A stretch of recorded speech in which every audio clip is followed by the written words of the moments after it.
อีหลาข้าแม่เลยแก้มแดงใจวาย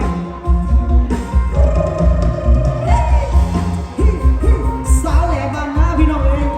อันที่เสียงเอามาให้อันตุ๊กตัวตุ๊กจักอะไรกันเด้อพี่น้องไปเด้อ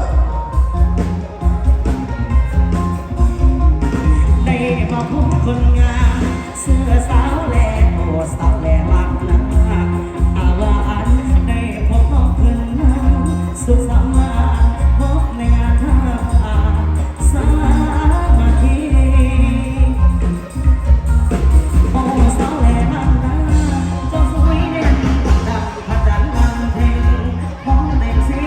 ให้ขอฝากทำน้องว่าไม่ดีโปรดสงสารพานีและเห็นใจให้จากบ้านมาหาน้องหวังกับห้องความหาให้สดใสงามดังคนดีที่มองในสติว่าอายากจนไม่บอกมีโอ้ยไปสิงานทองไปขอแต่งกระดองแต่งไอ้พอสิไปขอแต่น้องคนดีตั้งตาออกน้องจะขอวันนั้นวันที่มาโอ้ขอบใจนะพี่ทุก1 ล้านกีบ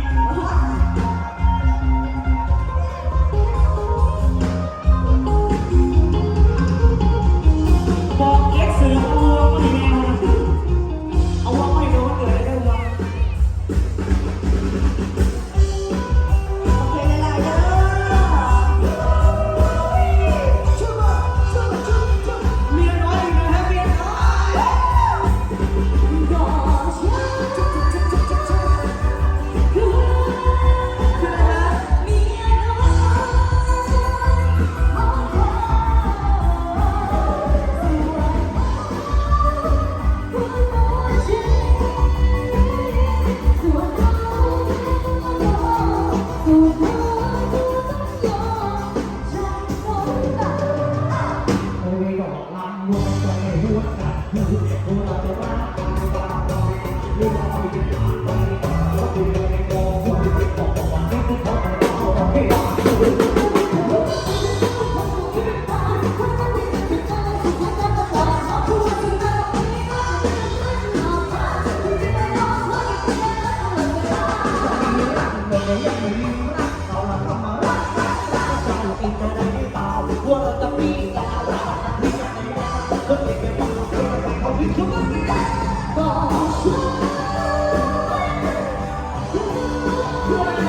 สองสามที ต้องเป็นทีนี้ต้องเป็นทีนี้ โดนผีโดนเลย เฮ้ยคนนี้คนนี้คนนี้ ทำไมมันเบาอย่างนั้น ฉันบอกเลยนะบอกเลยนะ เป็นบางคนใช่ไหม มันเป็นของคนใช่ไหม จังหวะมันช่างถูกใจ ทุกใจทุกใจทุกใจทุกใจ ทำไมมันเบาอย่างนี้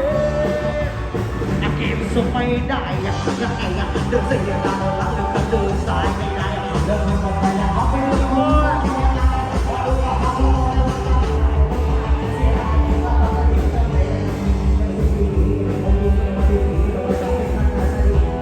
ดูวิธีต้องการต้องไปดีต้องไปวันนี้มันต้องไปวันนั้นจะไปนักเกมสุดไม่รู้มันเป็นยังไงมันเป็นยังไงทำไมมันเบาอย่างนี้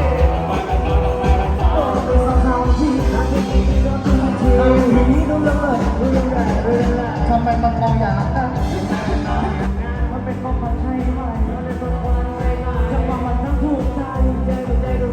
ทำไมมันมองอย่างนี้กูอยากได้รักได้และกูมาจากได้และกูยังจำได้และกูยังอยากได้และกูยังเดินเจอที่เดิมเดินไม่สับเปลี่ยนอยากไปทำอะไรไม่ได้ไม่ได้ไม่ได้ไม่ได้ไม่ได้ไม่ได้ไม่ได้ไม่ได้ไม่ได้ไม่ได้ไม่ได้ไม่ได้ที่จะมาเป็นตัวจะไม่ได้แล้วเธอจะมาติดต่อแล้วเธอจะมาติดต่อจะมาติดต่อฉันไม่อยู่และเป็นยังไงและเป็นยังไงทำไมมันมองอย่างนี้โดนไปสองสามทีโอ้พี่นอนแล้วไหมทำไมมันเป็นอย่างนั้นมันเป็นของไว้ใช่ไหมจังหวะมันทั้งถูกใจทำไมมันมองอย่างนี้